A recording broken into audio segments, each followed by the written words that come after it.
आखिर ऐसा क्या हुआ कि अमेरिका ने अपने नागरिकों को 14 देशों से तुरंत निकलने को कह दिया? क्या ये युद्ध का संकेत है या बड़ा आतंकी खतरा? क्या दुनिया एक बड़े संकट की ओर बढ़ रही है? इन सारी चीज़ों के बारे में जानने के लिए आज हम लोग यहाँ पे बात करने वाले हैं। जैसे कि यहाँ पे खबर आई हुई है कि अमेरिका ने अपने नागरिकों को 14 देशों से तुरंत निकलने के लिए कह दिया है। यहाँ पे ईरान के द्वारा बहुत ही ज़्यादा हमला हो रहा है। मध्य पूर्व में रहने वाले जितने भी अमेरिकी नागरिक हैं, उन्हें तुरंत उस क्षेत्र को छोड़ने का आह्वान किया गया है। जैसे कि यहाँ पे बात किया जाए तो वहाँ के जो राज्य सचिव है और विदेश विभाग, उन्होंने लोगों को सहायता के लिए यहाँ पे कुछ हेल्पलाइन नंबर भी दिए हैं। यहाँ पे देख सकते हैं किस तरह से विदेशों के लिए और साथ में अमेरिकी और कनाडा के लिए भी हेल्पलाइन नंबर दिया हुआ है, ताकि लोग जो है अपनी जो भी ज़रूरत है उसे यहाँ पे फ़ोन कर सकें।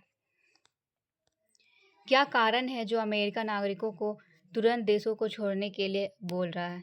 जैसे कि ईरान ने गल्फ़ देशों में अमेरिकी दूतावास और बेस ड्रोन और मिसाइल अटैक तेज कर दिए हैं, जिससे वहाँ के नागरिकों को खतरा होने की संभावना है।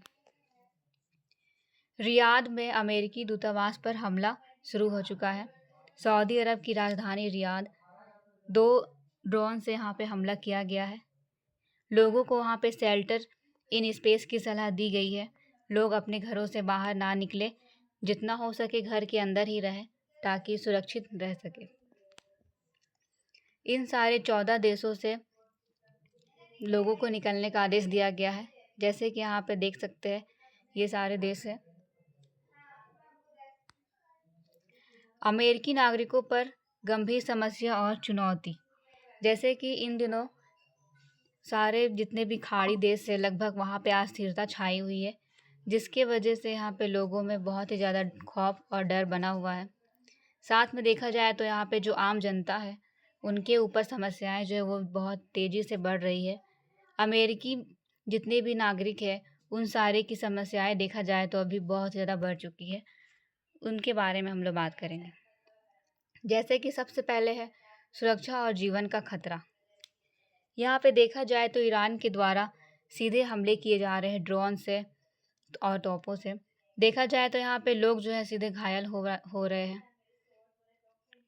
नागरिक यहाँ पे देखा जाए नागरिक का जो बुनियादी ढांचा है, उस पर भी यहाँ पे हमला हो रहा है।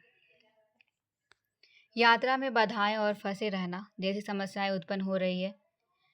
देखा जाए तो जो हवाई क्षेत्र है, लगभग वो बंद कर दिया गया है। बहुत सारे ऐसे हवाई है जहाँ पे लोग जो है वहाँ पे अभी कार्य नहीं किया जा रहा है। वहाँ पे हवाई जहाज़ को चलाना बंद कर दिया गया है, जिससे लोगों को यहाँ पे समस्याएं हो रही है।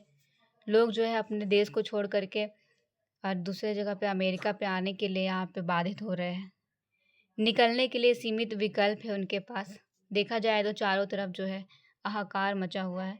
लोग यहाँ पे पूरी तरह से बंध चुके हैं, फंस चुके हैं, और इनका देखा जाए तो यात्रियों पर बहुत ही ज़्यादा यहाँ पे प्रभाव देखा गया है। राजनीतिक और आपातकालीन सेवाओं का अभाव, दूतावासों का बंद होना। जैसे कि ईरान के द्वारा दूतावासों पर हमला हो रहा है, उसके वजह से दूतावास जो उसे बंद कर दिया गया है। सीमित सरकारी सहायता यहाँ पे दी जा रही है। विमान संबंधी जो भी समस्याएं हैं वो उत्पन्न हो रही है। गिरफ्तारी और हिरासत का जोखिम। जैसे कि कुछ लोग जो है ईरान में रहते हैं, साथ में जैसे देखा जाए तो अलग अलग क्षेत्रों में जितने भी अमेरिकी रहते हैं, तो उन पर जो है यहाँ पे बहुत ही ज़्यादा जोखिम बना हुआ है। हो सकता है उन्हें गिरफ्तारी संबंधी यहाँ पे समस्याओं का सामना करना पड़े, लंबी पूछताछ जैसी समस्याएं उनके साथ बीते, या फिर हिरासत में उन्हें ले लिया जाए। तो ये कुछ समस्याएं हैं जो लोगों को यहाँ पे झेलना पड़ सकता है। दैनिक जीवन में कठिनाई। जैसे कि यहाँ पे आश्रय लेने का आदेश दिया गया है। लोग घर से बाहर ना निकले, जितना हो सके घर के अंदर ही रहे। उससे लोगों के यहाँ पे जो है दैनिक जीवन में बहुत सारी कठिनाइयों का सामना करना पड़ सकता है। आर्थिक प्रभाव। जैसे कि यहाँ पे अर्थव्यवस्था पूरी तरह से बिगड़ जाएगी। लोगों को देखा जाए तो वे लगभग जो है पूरी तरह से बिखर जाएंगे। तो यहाँ पे आर्थिक प्रभाव भी बहुत ही ज़्यादा गंभीर हो चुकी है। लोग काम करने के लिए बाहर नहीं निकल पाएंगे, उन्हें घर में ही रहने का यहाँ पे आदेश दिया गया है। अब हम लोग बात करेंगे भारत के नागरिकों पर क्या प्रभाव पड़ेगा। जैसे कि हम लोग जानते हैं कि हमारे भारत देश से बहुत सारे नागरिक हैं जो कि विदेशों में जाकर रहते हैं या फिर काम करने के लिए भी जाते हैं। बहुत सारे ऐसे इलाके हैं जहाँ पे आज भी भारतीय मौजूद है। आंकड़ों के अनुसार यहाँ बोला गया है कि लगभग जो है 1 करोड़ से भी ज़्यादा भारतीय जो है वे अलग अलग देशों में रहते हैं। तो यहाँ पे खाड़ी देशों में रहने वाले जितने भी भारतीय हैं उन पर यहाँ पे सुरक्षा संबंधी खतरा जो है उसे देखा जा सकता है। बड़ी आबादी पर यहाँ पे असर पड़ेगा क्योंकि लगभग 1 करोड़ भारतवासी जो है वो विदेशों में रहते हैं। 25 आंकड़ों के अनुसार यहाँ पे 35 से लेकर के 24 लाख तक लोग जो है वे जहाँ तहाँ अभी विदेशों में रह रहे हैं। 35.6 लाख यूएई में रहते हैं। 24.6 लाख सऊदी अरब में यहाँ पे रहते हैं। निवेश और शेयर बाजार, जैसे कि अभी इन दिनों चारों तरफ अर्थव्यवस्था जो है वो पूरी तरह से बिगड़ चुका है। इससे भारतीय बाजार में गिरावट देखी जा रही है। साथ में यहाँ पे देखा जाए तो जो हॉर्मुज जलडमरू है उस पर भी यहाँ पे ईरान का प्रभाव देखा गया है। उसका यहाँ पे बंद होने का भी खतरा बना हुआ है। तो इस तरह से यहाँ पे भारतीय बाजार में गिरावट आ सकती है, निवेश में कमी हो सकती है। यात्रा और निकासी संबंधी यहाँ पे समस्याएं भी देखी जा सकती है, जैसे कि उड़ान में बाधा। चारों तरफ युद्ध जो है वो बना हुआ है जिसके वजह से अभी बहुत सारे विमान जो है वो अभी लगभग बंद हो चुके हैं। तो यहाँ पे लोग जो है वो लगभग एक दूसरे देश से आना जाना नहीं कर पा रहे हैं। यहाँ पे उड़ान संबंधी बाधा देखा गया है। 4 निकासी उड़ान को यहाँ पे शामिल किया गया है जो दिल्ली, मुंबई, कोची और बेंगलुरु से जुड़ेगी। यहाँ पे लोगों को अपने देश आने के लिए सरकार के द्वारा सहायता प्रदान किया गया है।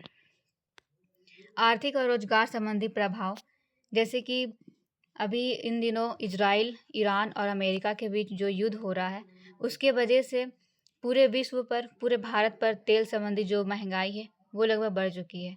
उसके वजह से देश की जो अर्थव्यवस्था है उस पर भी प्रभाव देखा जा रहा है। वाहनों पर देखा जाए तो उसकी चालन शक्ति भी यहाँ पे प्रभावित होगी क्योंकि पेट्रोल, डीजल ये सारी चीज़ महंगे हो रहे हैं। उसके वजह से यहाँ पे वाहन से जो भी माल आता है तो वो माल भी यहाँ पे नहीं आ पा रहा है। उसके वजह से महंगाई भी हो जा रही है। तेल की कीमत दिन प्रतिदिन बढ़ते जा रही है। आंकड़ों के अनुसार ऐसा माना गया है कि $100 प्रति बैरल के हिसाब से बढ़ चुका है कच्चा तेल। साथ में यहाँ पे नौकरी पर भी असर पड़ेगा। लोगों को अपनी नौकरी छोड़कर, जो लोग विदेशों में रहते थे, अपनी नौकरी करते थे, उन्हें अब अपनी नौकरी को छोड़कर यहाँ पे वापस अपने देश आना पड़ेगा। हो सकता है कि इन कारणों से उनकी नौकरी जो है वो भी बाधित हो जाए और उन्हें अपना नौकरी से भी हाथ धोना पड़े। तो ये कुछ समस्याएं हैं।